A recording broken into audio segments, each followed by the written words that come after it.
not only the circumcision, but also the food laws, Sabbath keeping, sacrificial, festival and feast, and purity law. Yan po yung mga words of the law na tinutukoy. So bakit siya outward practices? No? Para bigyan po kayo ng simpleng example, halimbawa, ikaw ay sumusunod sa pagtutuli, ikaw ay nagtuli, ikaw ay masugid na sumusunod dun sa mga food laws, sa ayon sa kautusan ni Moises, sa Sabbath, sacrificial, festival and purity law. Pero masama naman ang iyong budi. Di ba? Hindi ka marunong mag-practice ng pag-ibig sa kapwa mo at sa Diyos. Bagamat ikaw ay tuli, ikaw ay sumusunod sa food laws, hindi nagiging walang kaguluhan ito. Yun nga sinasabi ni Apostol Pablo. Nagiging hindi ito pagtuturi sa inyo. Bagamat ikaw ay tuli, hindi ka naman sumusunod sa kautusan, nababaliwala po ito. Kaya nga po sinabi kong outward panglabas po, na sang-ayon sa laman. Yan nga po yung mababasa natin sa Hebrews chapter 9 verse 10. In chapter 9 verse 10, alibhasa'y palatuntunan lamang na ukol sa laman. Ano po yun? Na iniatang hanggang sa panahon ng pagbabago, gaya ng mga pagkain at mga inumin at sari-saring paglilinis. So yung sinasabi dyan sa konteksto na nung unang tipan, nagkaroon ng mga palatuntunan tungkol sa pagsamba sa Diyos. May mga tabernakulo, tapos pumapasok din yung mga saserdote para magbisip ng dugo para sa ikapagpapatawad. Yun ay, sabi niya, isang talinhaga ng panahong kasalukuyan. Ayon dito, ay inihahandog ang mga kaloob at mga hain tungkol sa budhi na hindi nagpapasakdal sa sumasamba. So, bagamat ginagawa nila yun, hindi naman ito completely nagpasakdal sa kanila. Tapos doon na binanggit yung chapter 10, palibasa ay palatuntunan lamang na ukol sa laman. No? Kaya po, sabi ni Apostol Pablo, tayo inaaring ganap sa pamamagitan ng pananampalataya. It comes from within. It comes from our conscience, yung ating pananampalataya sa Diyos at pagsunod sa Kanyang mga kautusan. Kaya nga, kung tayo ba inaaring ganap sa pamamagitan ng pananampalataya, hindi na po ba tayo kailangang sumunod sa kautusan? O pwede nyo po yung itanong mamaya, pwede gusto nyo po linawin yan na kung tayo ay nasa ilalim ng pananampalataya, hindi na ba tayo kailangang sumunod sa kautusan? Apo? Question number 3, Christ did not abolish the law. Why is it written, having abolished the enmity, even the law of commandments containing in ordinances? Yan po yung nasa Ephesians chapter 2, verse 15 to 17. Ganito po yan mababasa. Having abolished in His flesh the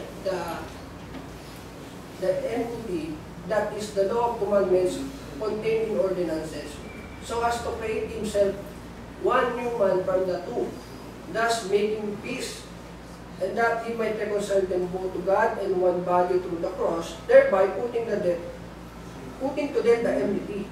And He came and preached peace to you who were afar off and to those who were near.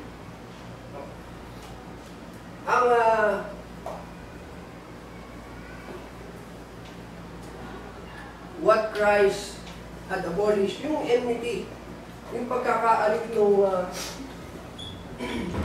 Jews and yan po yung inalis ng Panginoon sa Kristo, yung enmity. Yan.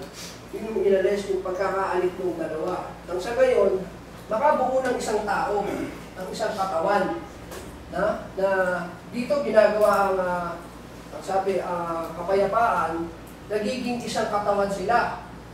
No? Nagiging new person. At ang ulo niya, walang iba, kundi ang ating Panginoong Kristo. So, ganyan ginagawa yung pakikipagkasundo o yung kapayapaan.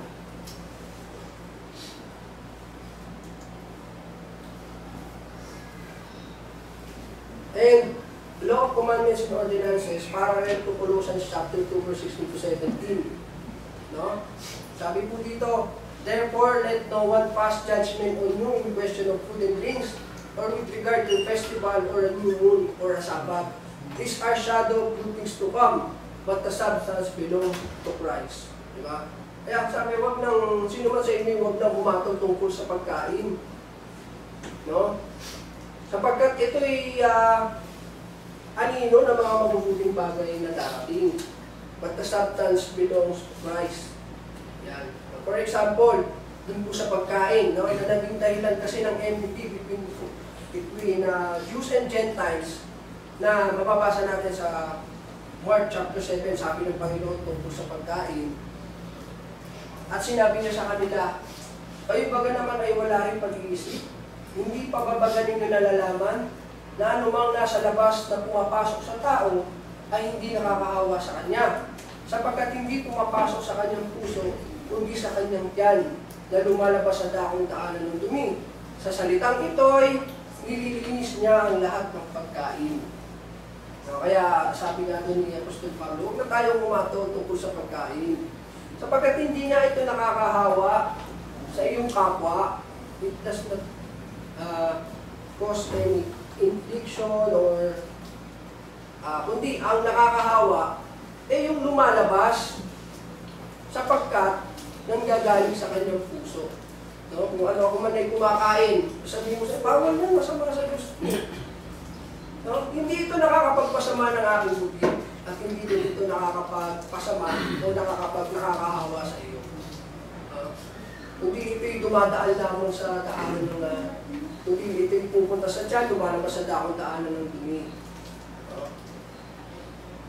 Eh ano ba yung mga nakakahawa na lumalabas sa tao na nagmumula sa puso? Pag tinuloy po yung pagbabasa, yun yung mga kasalanan.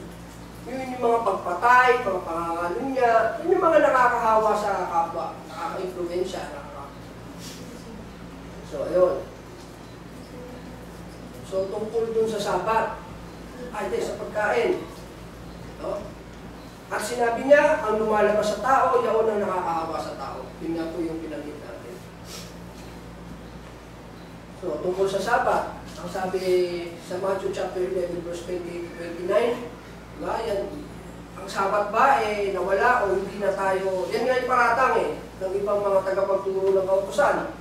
Sa mga hindi nangingili ng Sabat, tayo bang mga hindi, papaano tayo?